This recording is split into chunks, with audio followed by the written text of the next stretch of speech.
Crime watch daily کے ناظرین خوش آمدید۔ ترکی کے شہر استنبول سے بڑا فیصلہ آ گیا اور قدیم تاریخی عمارت آیا صوفیہ کو مسجد کا درجہ مل گیا۔ اب اس عمارت سے اذان اور نماز کی صدائیں بلند ہوں گی۔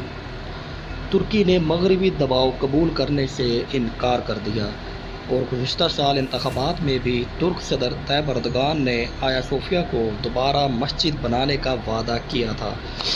ترکی کی اعلیٰ عدالت کونسل آف اسٹیٹ نے 15 روز پہلے میوزیم کو مسجد بنانے کی درخواست پر فیصلہ محفوظ کیا تھا۔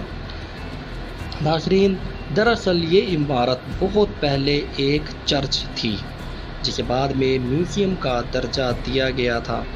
مغربی ممالک کا دباؤ تھا کہ آیا صوفیہ کو میوزیم سے مسجد نہ بنایا جائے بلکہ چرچ بنا دیا جائے۔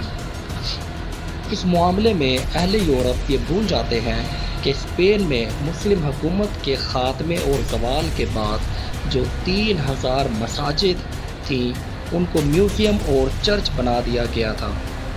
انہیں پھر سے مساجد کا درجہ کبھی نہیں دیا گیا، بشمول جامع مسجد قرطبہ جو کہ مسلمانوں کے مال اور محنت سے بنی ہوئی مسجد تھی۔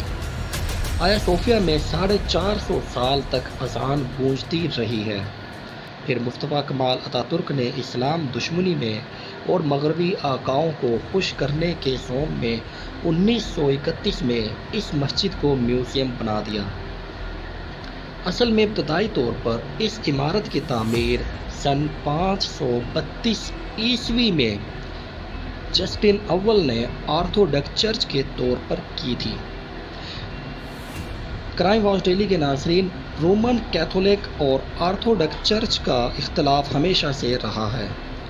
آرتھوڈکس چرچ پہلے استنبول میں بنایا گیا کیونکہ آرتھوڈکس عیسائی استنبول میں کافی زیادہ آباد تھے، اس لیے اس چرچ کی تعمیر ہوئی اور اسے مرکزی حیثیت حاصل ہو گئی۔ بعد میں آرتھوڈکس چرچ رشیا میں شفٹ ہو گیا اور وہاں پر ہیڈ کوارٹر بنا دیا گیا، جبکہ Roman Catholic church Vatican city میں چلا گیا۔ استنبول میں سلطان محمد فاتح نے فتح کے بعد تمام عیسائیوں کو امن بخشا۔ جس دن سلطان محمد فاتح ایک فاتح کی حیثیت سے استنبول میں داخل ہوا تو تمام آرتھوڈکس عیسائی خوف و دہشت کی علامت میں اس چرچ کے اندر جمع ہو گئے تھے، یعنی آیا صوفیہ چرچ کے اندر۔ سلطان محمد فاتح چرچ میں داخل ہوا اور ان کے عیسائیوں کے چہرے پر خوف و دہشت کی علامت دیکھی تو ایک تاریخی جملہ کہا کہ آج میں تم لوگوں کے ساتھ وہی سلوک کروں گا جو ہمارے آقا و مولا حضرت محمد صلی اللہ علیہ وآلہ وصحبہ وسلم نے فتح مکہ کے دن غیر مسلموں کے ساتھ کیا تھا، یعنی آج تم سب لوگوں کو امن دی جاتی ہے اور معاف کیا جاتا ہے۔ ناظرین، یہ اس وقت کی بات ہے جب مفتوح علاقوں میں فاتح اور اس کی افواج تخت و تاراج کو برباد کر دیتی تھی اور قتل عام کیا کرتی تھی۔ اس ماحول میں سلطان فاتح کا عیسائیوں کو معاف کر دینا اور امن بخشنا ایک انتہائی حیرت انگیز واقعہ تھا۔ جب تمام آرتھوڈکس عیسائی آیا صوفیہ کی عمارت سے باہر آ رہے تھے تو سب کی آنکھوں میں تشکر کے آنسو تھے۔ ناظرین، اس کے بعد تمام آرتھوڈکس عیسائی تقریباً پورے استنبول سے چلے گئے اور دوسری جگہ شفٹ ہو گئے، یعنی رشیا میں زیادہ تر چلے گئے۔ تو جب استنبول کے اندر کوئی کلیسا سے محبت کرنے والا باقی نہ رہا تو آیا صوفیہ کی عمارت کو مسجد کا درجہ دے دیا گیا اور یوں اس میں 450 سال تک اذان اور نماز کی صدائیں بلند ہوتی رہیں۔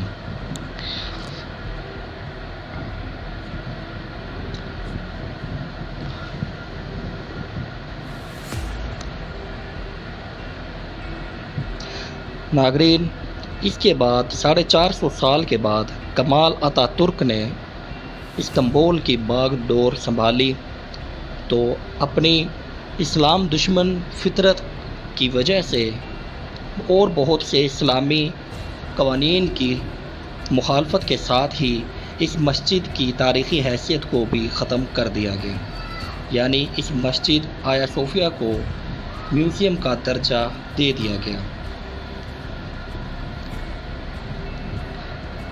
ناظرین، طیب اردگان نے اپنا انتخابی وعدہ پورا کیا اور سپریم کونسل میں کیس جیتنے کے بعد یہ فیصلہ ہو گیا ہے کہ آیا صوفیہ کی 450 سال پرانی تاریخی حیثیت بحال کی جائے، یعنی آیا صوفیہ میوزیم کو مسجد کا درجہ دیا جائے۔ ترک عوام میں انتہائی خوشی کی لہر دوڑ گئی ہے اور وہ آیا صوفیہ کی عمارت کے باہر چوک در چوک جمع ہونا شروع ہو گئے ہیں اور نعرہ تکبیر لگا رہے ہیں۔ نہ صرف ترکی بلکہ پورے عالم اسلام میں اس عدالتی فیصلے پر خوشی کا اظہار کیا جا رہا ہے۔ ناظرین، آپ کو ہماری آج کی ویڈیو کیسی لگی؟ کمنٹ سیکشن میں اپنی رائے کا اظہار کیجیے اور ساتھ ہی بیل آئیکن کو پریس کیجیے تاکہ آپ کو ہر نئی آنے والی ویڈیو سب سے پہلے مل سکے۔ کرائم واچ ڈیلی کے ناظرین، ملتے ہیں اگلی ویڈیو کے ساتھ۔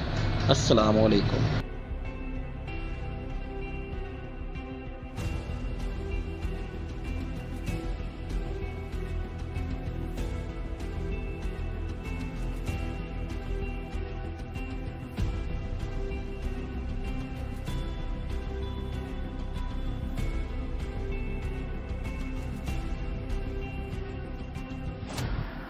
مسجدیں ہماری پناہ گاہیں ہیں، ان کے مینار ہمارے نیزے ہیں، ان کے گنبد ہماری ڈھالیں ہیں، صالح مسلمان ہمارے سپاہی ہیں۔